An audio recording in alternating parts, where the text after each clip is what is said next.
而家又嚟分析兩件羽窯，10號 A 同埋 B。呢件羽窯咧特別之處咧就係個口咧好似包咗層金屬咁樣，亦都有啲縮油啦，黐釘燒。咁呢個咧就文房用品一啲細嘅，咁咧呢啲漬咧，如果文房用品咧就好合理啦。佢如果佢喺度落墨咧，就會將啲筆掃喺度，到一段時間去開片嘅時候咧，就會滲透咗啲漬。究竟係咪真係咁咧？我哋一陣亦都可以放大睇睇。呢隻咧係天藍釉。咁其實我哋有唔同嘅器物咧，都見到啲天藍釉咧，都係有咁嘅情形喺個口度咧。可能佢係倒吸嚟燒啦，但係佢又有支釘喎。我哋都唔知佢當時係點樣處理嚇。咁但係倒唔倒袋應該可以用呢個量子嘅測試啊嚇。但係佢老舊嘅跡象咧好多，我哋可以詳細研究。另外呢件咧就係10號 B。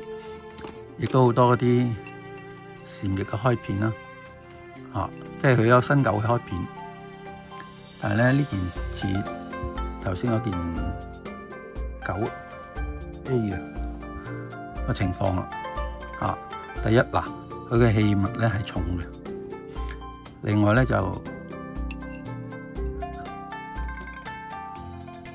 佢應該都係，如果我哋放大佢咧，我哋會睇到佢嗰個皮膚咧係會經過人為嘅人為拿過去啦，用即係個腐蝕咗佢，用一啲化學物腐蝕過。咁我哋用顯微鏡放大10A 睇睇。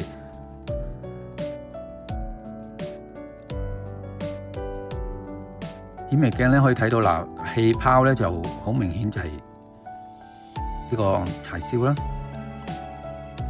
同埋我哋睇嗰個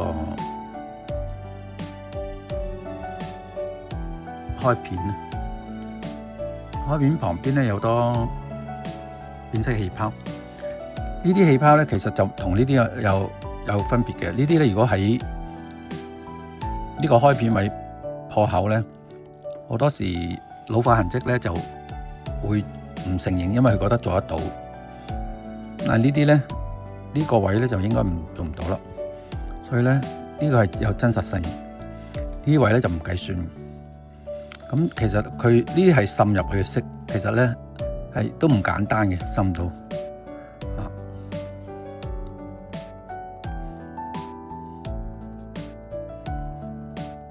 所以如果人為做咧，即係話近代去做咧，佢滲呢色咧，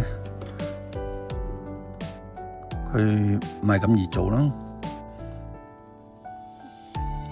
要做到自然啦，所以唔係話完全做唔到，佢要做到好自然咁樣，有呢啲色調咧滲到去喺個胎入邊嘅感覺啊嘛。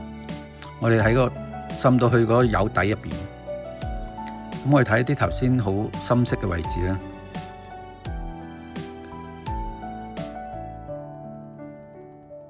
佢嗰個滲透嘅深度咧係有嘅。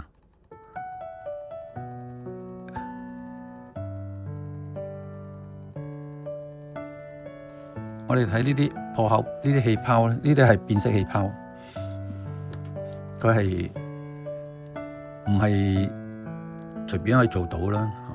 所以我哋睇有件新嘅去10A 嗰件咧，唔係9A 嗰件咧，佢咪我做唔到嗰啲變色氣泡出嚟咯。做舊都係要令到你肉眼睇落咧係會比較相似咁樣，即係呃人買嘛。我反轉個底嚟照俾大家睇。咁我哋再睇埋皮膚上。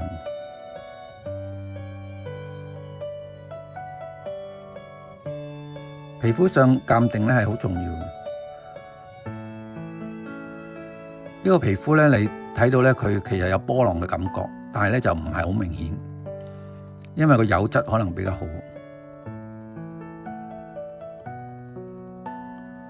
但係咧就唔係話啲新房嗰啲咧成紮雞爪腐蝕咁樣。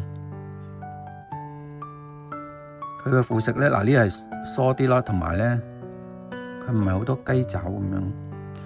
嗱雞爪咧，我哋就用呢個10B 俾大家睇下。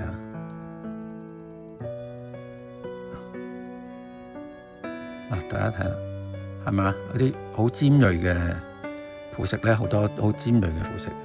每一個窿咧，其實咧都會出現即係尖鋭嘅。呢啲腐蝕咧係好勻循好多。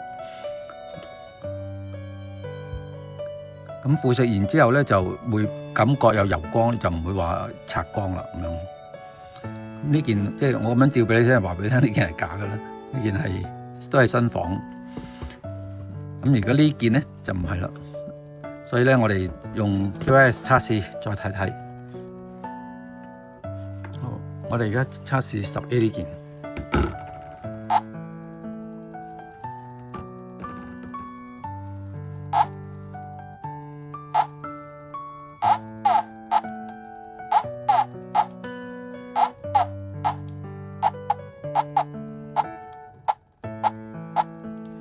化學物質係3、4之間嘅，其實3個已經開始同我有變。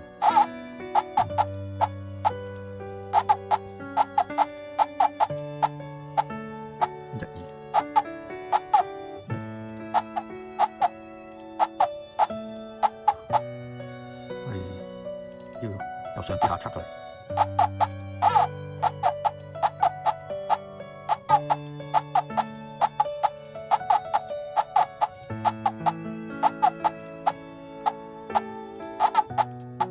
11先係真。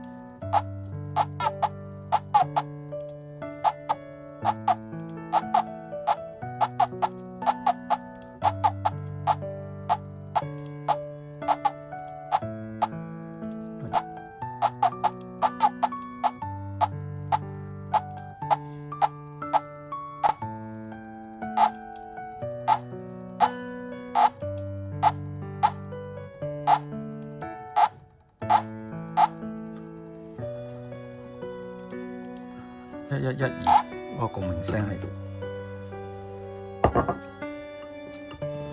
OK， 呢件係北宋天南釉汝窯嚇1112。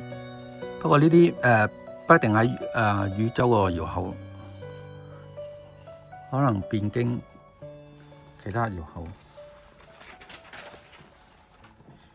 我哋測埋呢件10B。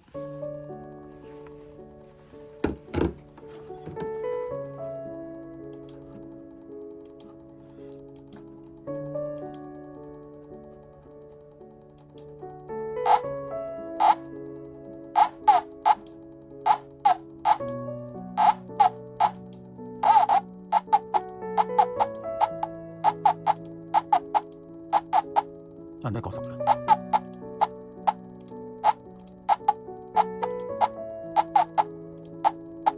16斤。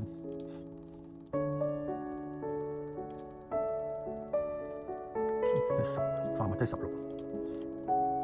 我哋再 check 翻個時間。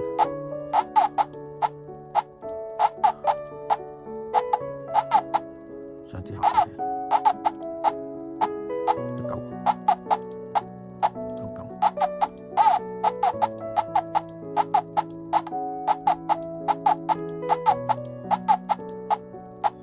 1992年代初係做多呢啲仿品，